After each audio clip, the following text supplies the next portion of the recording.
Alright, andito ngayon ako sa Grace Hill. Ay 32 gradient ang taas oh. Grabe, ubos ang lakas. Ha! Success, narating din ang Grace Hill.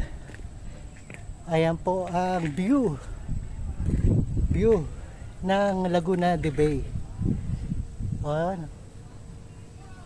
Laguna. Dito yan sa boundary ng Binangonan at Diversion ng Morong. Alright, puntahan nyo guys. Ito yung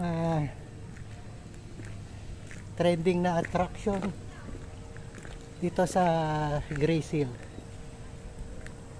Ayan, may private pwede kayo maligo, pool. Alright, yan oh. Yan inakyat ko. Yan inakyat ko. Grabe. Pabulusok at paahon. Ayan, paragliding. Pwede rin kayo mapunta dyan sa paragliding. Alright. Stay tuned to road trip. Sa pag-uwi natin, ingat-ingat, madulas dahil umulan, no? Alright, ito ang aking partner, si Marina.